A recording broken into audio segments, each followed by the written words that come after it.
Kia ora no tātou. Tihei Māori ora. Mai i ngā kuri a whārei, ki ngā papaka, a rangataua, ki te tihi o Mauao. Kia rangi nui, ngai te rangi, pokenga, me ngā tamara waho, tauranga moana, tauranga tangata, puta noa ki te mutu. Tēnei ka mihi, tēnei ka mihi. Koe tō mihi atu, ki o tātou kingi tu heitia, pōtatau, te wherowhero, o te tuawhitu. Kia peke te ora, te kaha, te maramatanga, ki te runga i aia, me tōna whare, areki katoa, me te tuaki. Tātou ihu, kia tātou katoa, rere hau pai mārire, tēnā koutou, tēnā koutou, tēnā koutou katoa. Well, greetings everybody. Thank you, Rod, very much for that warm welcome. I'm really psyched to be here. It's great. Standing here in Tauranga today, it's a privilege and a pleasure to be here with our visiting delegation from across the US, Europe, and Israel at the first ever AgriTech Innovation Summit, 10 billion mouths. As Rod said, it's a lot of mouths to feed. So Peter, wherever you are, you better get cracking on that hangi. I'd like to take a minute actually up front to congratulate the AgriTech New Zealand cluster on its formation. As Rod did, acknowledge Peter Van Hilton and his wife Jackie's tireless work in really assembling this group, this event today. And also thank really also the support of the New Zealand government. Our delegation sort of arrived a little jet-lagged and punch-drunk a day or so ago, and they've done a fantastic job bringing us around, already connecting us to a lot of people here in the AgTech community. So thanks to Callaghan Innovation and New Zealand Trade and Enterprise, to both Mike Hanna and Peter Yarrow in particular, who've been just fantastic in getting us here. Together, we aim to develop strong and lasting connections between New Zealand and the flourishing international agritech ecosystem. And last but not least, thanks to my band of fellow travellers here, as I mentioned, have come in from all over the world. Please take the opportunity to go introduce yourselves to them, network with them. As Rod said, try and liberate some of their capital from them if you can. And more importantly, start building the relationships we think are critical to building a stronger set of two-way tech transfer, innovation and commercialisation opportunities, between New Zealand's fantastic AgTech community and the world. So today, as Rod touched on, I plan to talk a bit about the emergent trends in AgTech investing. As an active participant in the space, my partner Spencer Morn and I, where are you, Spencer? There he is. He's an Australian, so go easy on him. Speak slowly, exactly. We are, I guess, co-founded Finistere Ventures with a focus on investing in the ag and food tech space. A number of the colleagues here in the delegation with us are people that we've co-invested with, that are investors in our fund, and just generally partners working in the agritech sector, which I plan to spend a bit of time today talking about. Particularly, I'm interested in discussing how we think New Zealand can leverage the capabilities it already has in both R&D and farming in important sectors like sheep and beef, dairy facing a few challenges today, horticulture, viticulture and beyond. Also how we think, given that we sort of consider New Zealand, and I admit to a small amount of parochial bias here, as a centre of excellence in agritech, building on cross-fertilisation of innovation from other sectors. Whether that's software, biotech, material science, or also increasingly just the impact of big data and AI on what is one of the world's last segments of the economy to be digitised. And of course, given the theme, I'm also hoping to shed some light on how we can see AgTech innovation playing its part in feeding 10 billion mouths by 2050, the key theme of today's important meeting. Just a small housekeeping point too, the presentation will be available for any who want it in PDF form from Peter and the organisers. So let me jump into it. Part of the task today is providing some context setting for investment and innovation capital. So let's take a look at what's happening in the VC world We're on track to another record year of capital deployment. Last year, over $80 billion invested in 9,000 deals across the sector that are Series A or later. 30 billion so far in Q1 alone. Yes, the world is awash in capital, and it's your opportunity to get some of it. According to PitchBook, who we work pretty closely with, and this is data from the National Venture Capital Association metrics, we are going to continue to see very strong both fundraising, I'll come into that here in a second as well, both fundraising as well as capital deployment. Fundraising has trended really strongly since 2014. A whole host of factors is driving this, including non-traditional investor demand for funds and for exposure to this asset class, huge bullishness on technology investment, and of course just the general thrust of capital markets and $11 trillion in the capital system since quantitative easing started. There's about $200+ billion in dry powder in venture capital right now.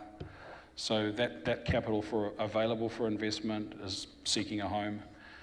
VCs are also enabling companies to stay private longer.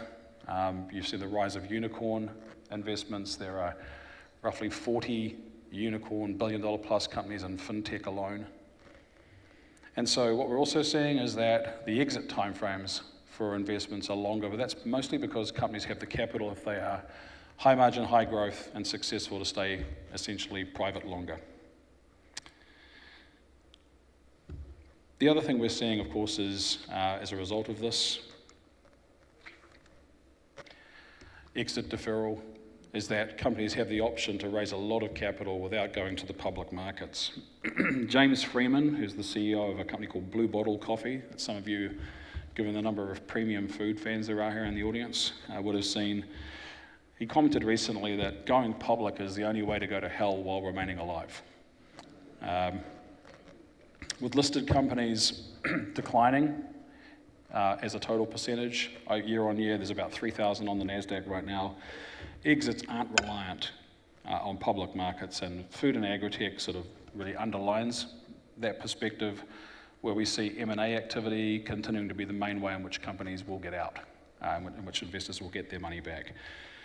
And Blue Bottle sort of underlined that really with the appetite for strategic investors to acquire companies that are strategically relevant when they sold a majority stake in their company for north of $500 million to Nestle in September last year, despite only having less than 30 stores. Strategic investors will continue to look for great technology and great teams driving their acquisition priorities, and in the current capital environment, they're prepared to pay for it. So with so much capital driving this asset class, what does this mean for the still relatively new AgTech sector, which I presume everybody here is interested in? My partner Spencer and I wrote an article in TechCrunch recently, and I won't read out the quote here verbatim, but essentially acknowledging that agritech as an investment class in venture capital has arrived. And the question isn't why is agritech getting this heightened attention. It's probably a better question as to why it's taken so long. With ag and food representing about a $5 trillion global opportunity from a GDP standpoint, and that number balloons to closer to 15 if you include branded food, grocery, and retail in the number. So this is really just looking at it from to the farm gate and then through the processing supply chain up to the point where it gets turned into a product. This is a gigantic industry which has been relatively underfunded from a venture-stroke startup perspective. For instance, last year, fintech companies raised around $16 billion in venture capital in that 1 year, more than 10 times the capital that went into AgTech, which I don't think anyone's going to claim that fintech is 10 times bigger than AgTech from a sector standpoint. So from our viewpoint, there's still plenty of room and capacity for new innovation capital to come into the space. At Finistere, we worked with PitchBook to categorize the AgTech sector essentially into 14 key categories, what we call internally our taxonomy or classification system, which covers everything from plant sciences, through to ag fintech. And for us, we really engage around investment themes based on productivity, quality, and sustainability. When we're looking to make an investment, these are kind of like the holy trinity, if you like, of touchstones we're looking for when we make an AgTech play. AgTech's also benefiting from significant technology tailwinds. I often like to say, ag is really a great cannibalizer of other people's cost curves. So we didn't invent big data or AI or GPS or really any of the key technologies being used in agriculture today for ag purpose, but they're being more and more rapidly adopted and incorporated into the technology plans of startups. At the same time, the sector, and by inference, countries like New Zealand that have a very high proportion of their economic future tied to the ag and food sectors, face very meaningful headwinds in changing consumer preferences for fresh and local versus processed and imported, the hand of the regulator driving tougher safety and compliance hurdles, greater costs associated with product recalls, and then of course, the elephant in the room in many ways, climate change, land uses, water usage, and the right of agriculture, or maybe the withdrawal of the right of agriculture to pollute.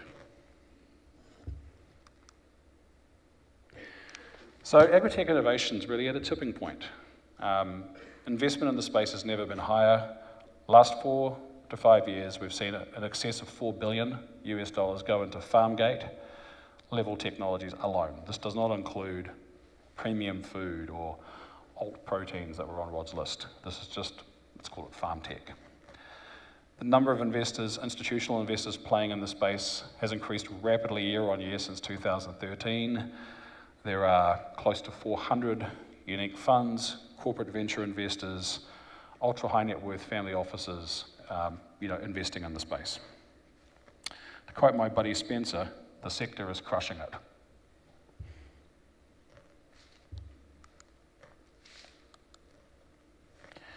The other interesting trend is that there are now enough startup companies in the cohort to start driving larger growth capital rounds. So this is companies that are building on and have meaningful revenue that require, quote unquote, real capital to drive to the next level.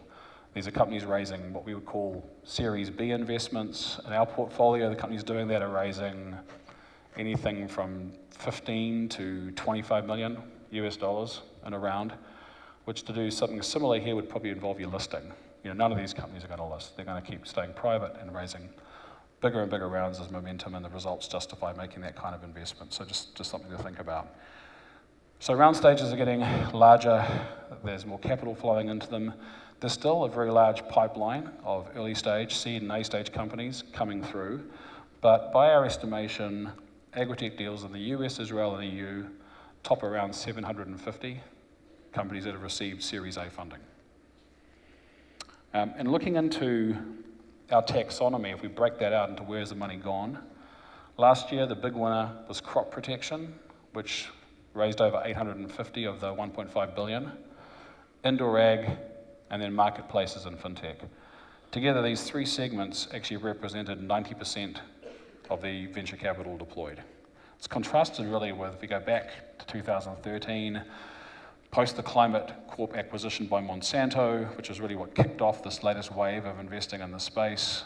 Most of the companies coming out of that area were IoT, sensors, precision agriculture, smart farm equipment.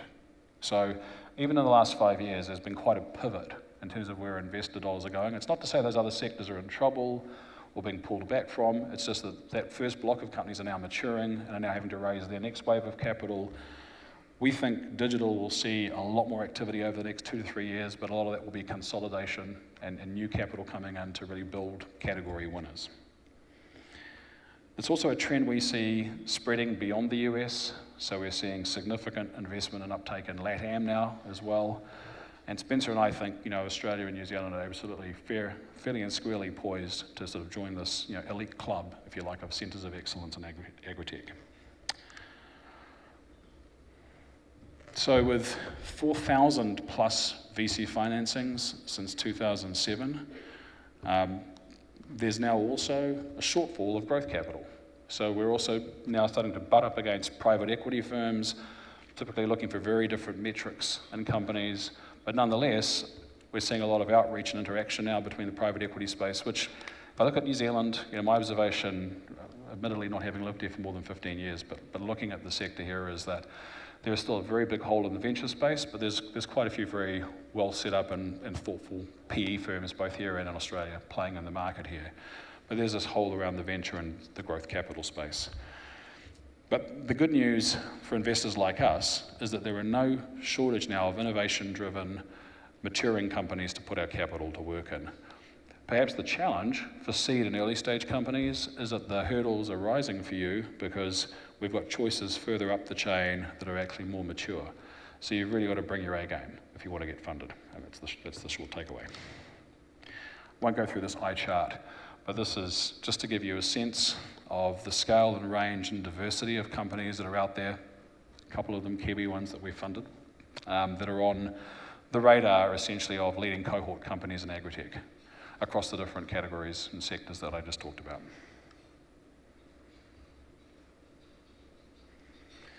Just bear with me a second, I haven't been known to go off topic and I've got a time limit, apparently.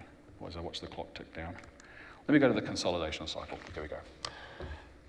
So for those of you who've been watching the press in this space, you probably know there's been a major shake-up going on amongst the ag, chemical and seed majors, what were sort of previously known as the Big Six, now consolidated into the Big Four.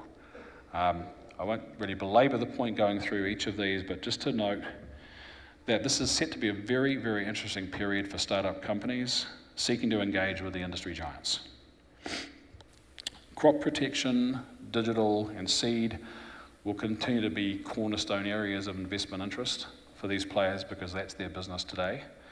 But equally, all of them are going to be looking for ways to add growth to their franchises, and we've already seen plenty of examples of them stepping outside their traditional boundaries to look for technology sources that could really add to the value of their, of their empires. And recent activity includes Corteva, formerly Dow DuPont, acquiring Granular as a essentially new digital platform for digital agronomy. Syngenta purchasing Farm Shots, an imaging company in the US, and Strider, a digital agronomy platform in Latin America. And then Bayer's $100 million JV with Ginkgo and microbes. These are just the tip of the iceberg of opportunity for startups, for the hundreds or thousands of startups in this space.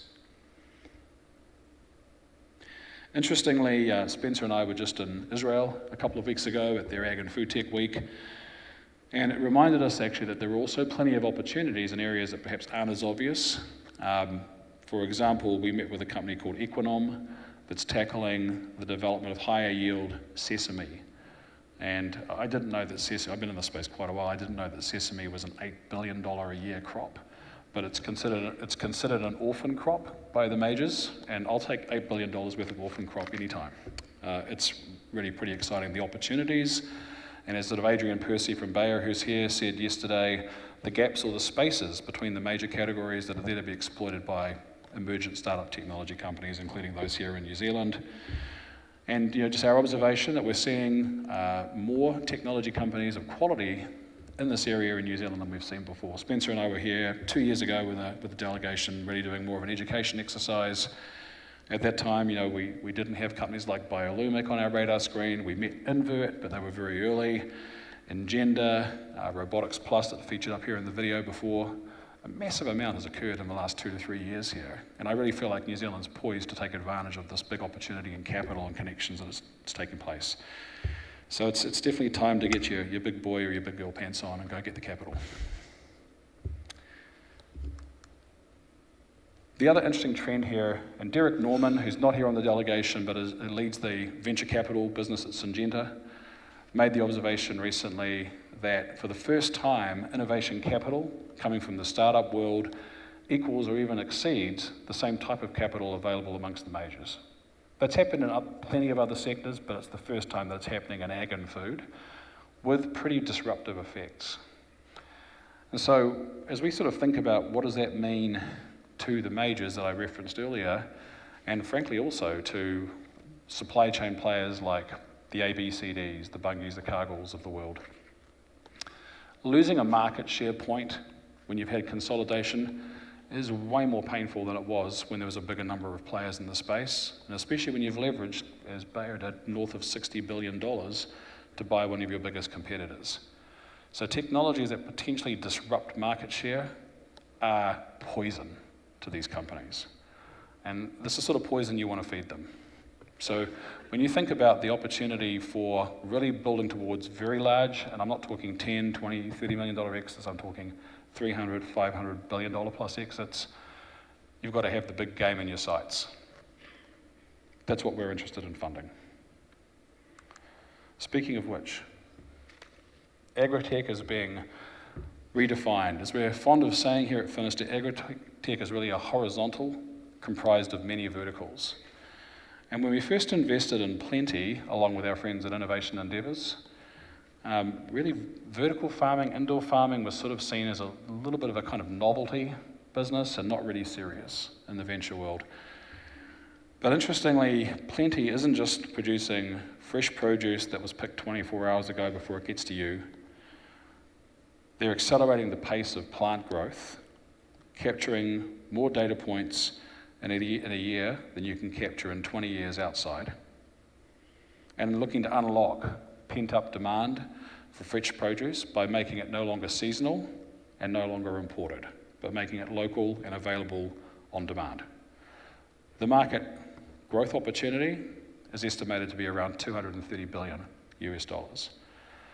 Clearly, that's a trend that's pretty impactful for a country like New Zealand that has some very high value, high margin, fresh franchises. This same tech platform can also be used to explore breeding strategies at hyperpace, where we can do 10 to 20 crops in a year inside by essentially controlling the amount of light and nutrients the plant gets. We could even potentially produce pharmaceutical ingredients in clean room environments in place of using cell culturing lines or fermentation, the current sort of two gold standards of technology for making pharmaceutical products. Or perhaps we could use this low cost of production to disrupt cannabis production. I'm expecting more calls from relatives in the far north and mates on the east coast after the session. So disruptive technology is arriving at a faster and faster pace. Precision agriculture, the ability to measure in intimate detail what's happening on the farm, we see already giving way to predictive agriculture. Being able to look at using sensors, using imagery, using AI to figure out what's going to happen in the future in a crop during a season, with the ability to make decisions that alter the productivity, quality, or sustainability of the crop as we grow. Something that's never happened before. One of our companies, and look, I have to do some shameless plugs for my companies here.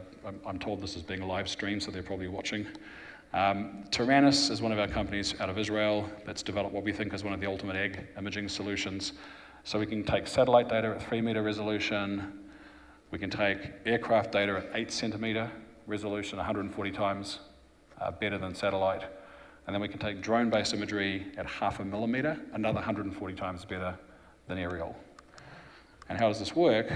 Our drones are able to fly at full speed, covering 1,500 acres an hour, 0.5 millimeter resolution, every plant, every leaf on every plant in that field in that time, and then use AI to look for anomaly detection and spot pests, spot diseases, viruses, or even actually nutrition problems or hotspots in the field.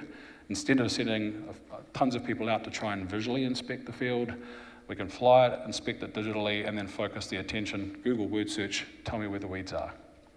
And then go and spray there, don't bomb the entire field with pesticides. Transformative, I think. So let's come on in the last section here to talk about what does all this mean for New Zealand, at least from mine and from Finistere's perspective. And it's really the major sector in the New Zealand economy, and I think the economic data we had was around 37 billion USD annually. Pretty remarkable, feeding 40 million people with a population of 4.5. By any measure, New Zealand is an ag powerhouse. But again, at considerable risk, and we had the commentary in the poll just had around alt meat. There's hundreds of millions of dollars already invested. Eric O'Brien from Fourline, one of our delegate members, is going to talk a bit about this later on today, with companies like Impossible, Beyond Meat, Memphis Meat, Ripple and dairy substitutes, just to name a few. Major companies in the protein supply chain like Tyson and Cargill, able to put hundreds of millions into bets just to scout technologies to see which ones might have a chance of popping up as the winner in the category. This is absolutely going to impact and is already impacting domestic industry here, so players from Fonterra to Silver Fern Farms, no doubt are watching these trends, but will be impacted by them with a knock-on effect to the farm. It is both threat and opportunity. Changing consumer preference, as I touched on earlier, should also just acknowledge though, pace of retail disruption. We're primarily a science-based ag and supply chain investor. We will invest into food tech. We've got colleagues here who are deeper into actually investing into food and CPG brands.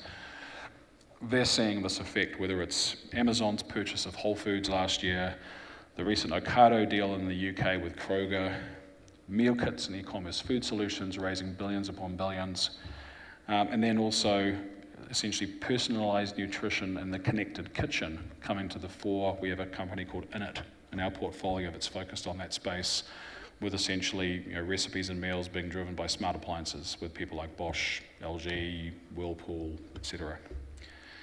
Business costs are also inevitably going to get raised by environmental pressure.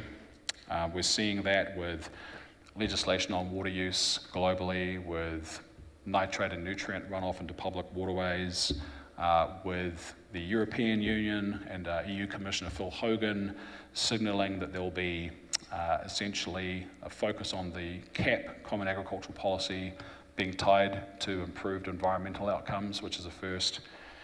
I won't try and elaborate on all these topics. They're massive. We could spend the entire day on any one of them. But it's just really to give some context to the challenge and the complexity of the factors facing New Zealand as we sort of try to look from here out to the rest of the world and figure out what's going on. So how can AgriTech transform New Zealand's contribution to 10 billion mouths? In talking to a lot of our colleagues on the delegation, there are a lot of great things to champion about New Zealand's existing capabilities. Clearly, one of the world leaders already in pasture and grass-based systems. Our colleagues in Ireland, who we met with recently in the dairy sector, actively looking to New Zealand's capability in grass genetics, for example, to try and boost their own productivity. Horticultural success, we had a fantastic session yesterday out at Plant and Food Research. The work that people like Steve Saunders in the private sector here and Zespri, it's just stunning really in terms of the quality and the sort of depth of thought and insight that's going on here. But there's some big hurdles and challenges. More than half the GHG impact is coming from agriculture. I know growing up in a farming family that use of water in this country probably, and frankly in much of agriculture, has not been as carefully driven or as informed by stewardship as it needs to be. And consumers are increasingly, both politically and economically, withdrawing the license to pollute that agriculture has enjoyed for hundreds of years. I know it might sort of seem insulting to farmers, but we have to sort of name the problems for what they are if we're going to solve them. And so I think as we think about what the opportunities are, significant integrated investment in R&D. I think a lot of our delegate members were surprised to hear there was as much as $750 million Kiwi dollars going in to food and ag every year, producing breakthrough technologies, seeing products exported globally, feeding 40 million people. It's our view, and I think the view of Peter and the team at the AgriTech cluster here, that utilisation of AgriTech can help transform and optimise New Zealand farming to be not only amongst the most productive per capita, but amongst the most sustainable. I think a goal that I think is already in train and has widespread, at least buy-in politically, and one hopes economically. So where do we place our bets? Along the bottom there, we've just, if you're not on the list, I apologise, it wasn't intentional, there's only so much room on a slide, but there's so many interesting New Zealand agri-tech companies. And as we sort of look at this and try to unpick some of the common threads that we see driving excellence and innovation and technology in the sector, it seems that we've moved well beyond the number 8 wire mentality. New Zealand companies are globally connected, they're producing best-in-class technologies. They're going out and capturing marquee customers and clients. And we're an investor in a number of these companies, so we know this from first-hand experience. But we also think it's important to sort of just heed some lessons. One, Me Too technologies are really not a good way. In other words, looking at technologies that have been successful offshore and saying, gosh, I'd like to try and copy that and do it here. We're not a big fan of that strategy. When you look at the tens and tens of millions invested in some of the category leaders, simply trying to follow them faster, while it may work, is a pretty risky bet, and I think hard to probably get offshore investors like us to back. So I guess we've really come back and summarised this to say capital access, which is not a surprise to anyone here, I'm sure, who's tried to raise money. Capital access, but also smart capital access, remains one of the key challenges. But we also think, and this is maybe less obvious, but it's tied to the smart capital comment, finding investors and partners who can get you access to channels and scalability in terms of customers and revenue. Super critical issue to take and bear in mind, particularly when you think about how you're going to point your business offshore. As New Zealand embraces the agritech opportunity, we think it's important to do more to be connected to sources of intelligence and human networks as much as it is to try and get the check. In fact, one ultimately really leads to the other. And this was a major motivation for me, for Spencer, in bringing our delegation together and coming down here today. It's our opinion that New Zealand's got an investment pipeline of startups that can stand up alongside any agritech region outside of the US and has a much stronger cohort of seed and Series A companies than when we were here 2 years ago. We definitely see automation as a key area of focus. We definitely also see alt protein as a key area of focus, two things that were touched on. But we also see pastoral farming solutions, and companies like Figured and Farm IQ would be two examples of also companies that are in the fintech space targeting areas that are critical in agriculture. Just to wrap up, I won't spend a lot of time on this, but I want to acknowledge the collaboration effort that we've done with Innovation Endeavours, and our partner Andy Treeben over here, and Joel Berman, Eric Schmidt's firm, Farm 2050, which has the mission of accelerating the world's food production through technological innovation. Members include venture capital firms, major AgTech firms, as well as technology companies from outside the ag world that have enabling technologies that can power food and ag innovation. And I'd just like to announce, it's our objective to bring New Zealand on board as the first country partner in Farm 2050. And if you like, back up the rhetoric with some action in terms of building stronger connections and driving access to capital. Last but not least, I'll just go through the rogues gallery, an investment portfolio of companies that we have: Biolumic, Zcal, and then lastly CropX, all examples of companies we've invested in already that were either founded in New Zealand or have strong New Zealand DNA in their creation and in their propagation of success.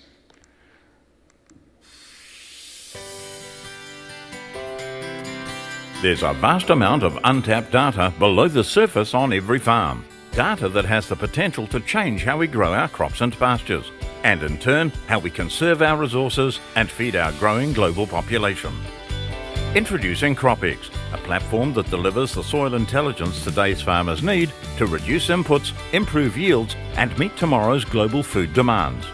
The unique patented spiral design of the do-it-yourself CropX sensor makes it easy to self-install in just minutes without disturbing the soil, thus significantly increasing accuracy beyond any other sensing technology. Combining soil moisture, temperature and EC readings with a comprehensive big data analytics platform and advanced cloud technology, CropX delivers the most reliable soil monitoring system on the market. We help farmers cut costs, prevent runoff and optimize pasture and crop yields. Farmers can create their profile, load their sensor data, map fields and zones, and take action in just a few clicks. Actionable insights help farmers get more from their soil. Every crop, every field, no matter where they are. CropX, the Internet of Soils.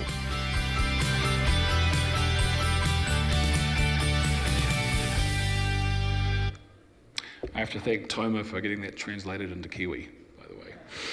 Didn't quite sound so good in Israeli. So look, I'll finish on that point. It's been a fantastic opportunity to bring everybody back here from our wider network. This is a list of the delegation companies that are here in the room today from various firms. I hope you get a chance to go and interact with all of them. There's a big bunch sitting in the middle there. They're probably hoping I wouldn't point them out, so you go and mug them afterwards for their capital. But look, thanks for the warm welcome. We're really looking forward to a great day here at 10 billion mouths. And all the best and every success, Peter, to you and the AgriTech cluster for launching this first event here. Thanks very much. Kia ora.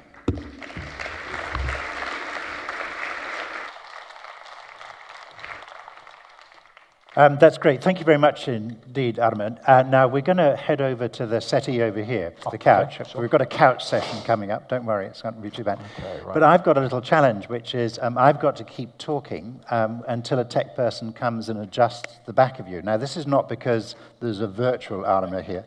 We've got a sound system problem, and as soon as you move away from that mic, you won't be heard. So it's not as dodgy as it sounds? No, it's not. Here comes the tech person. Look, first of all, I'm going to keep talking, though, in the meantime. She's going to step over here for an adjustment. God, I sound like a chiropractor. There you go. Oh, just this. Okay. There we go. Okay. Oh, it's mechanical, not electrical. That's good. A little bit of fault diagnosis there. Okay. If all else fails, I've got a hand held over there. That's right. We've got time for a great chat, and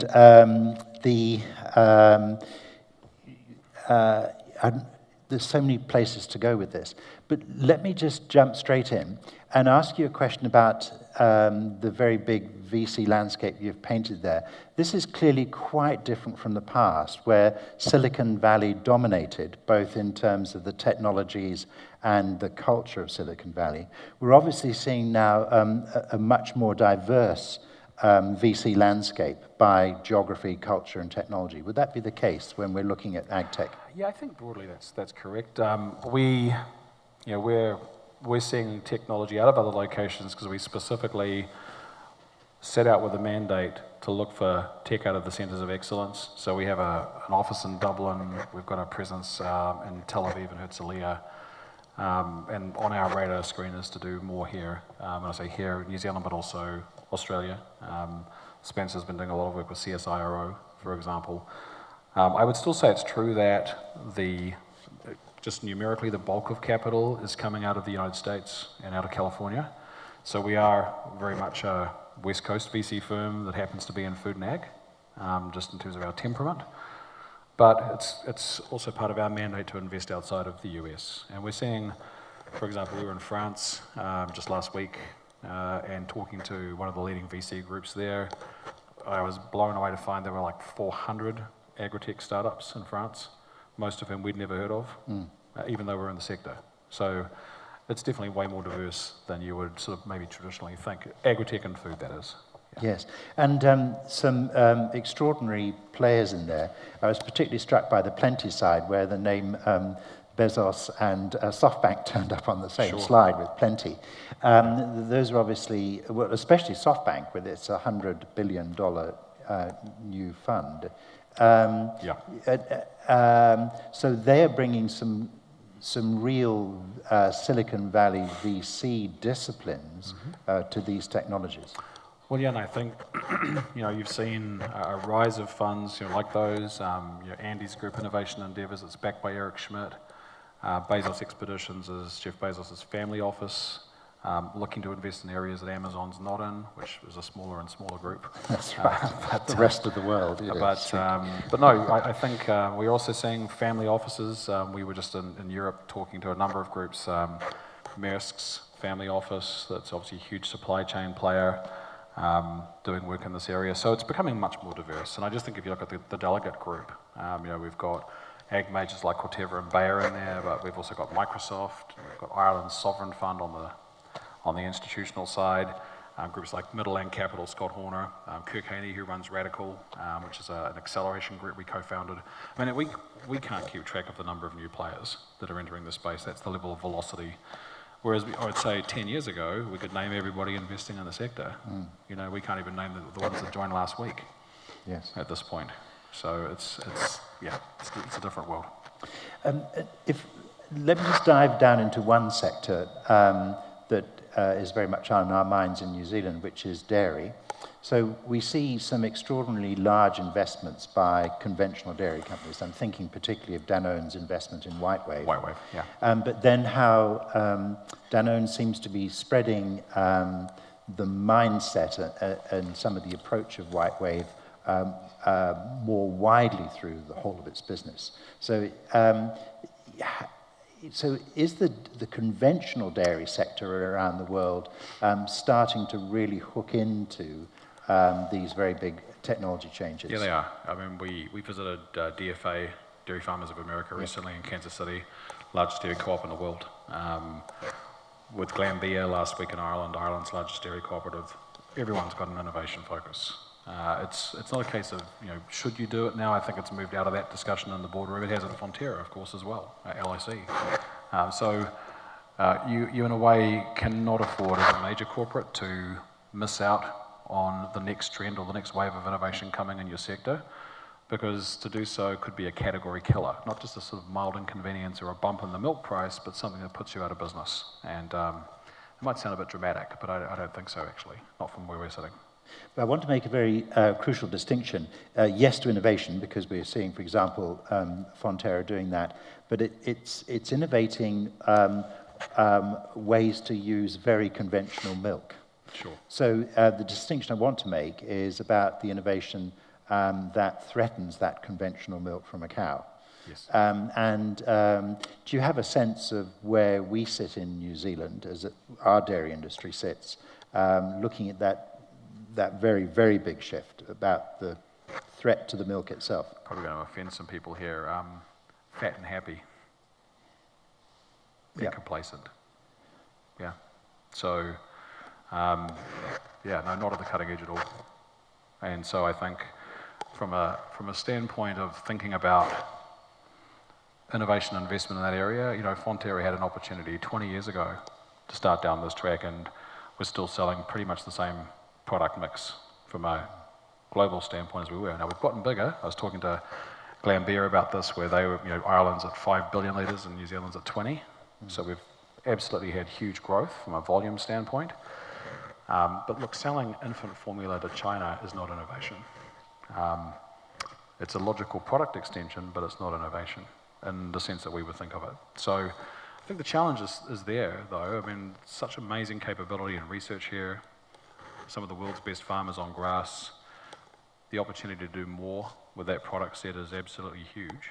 But it's going to require not just investment to be fair to Fonterra and New Zealand farmers.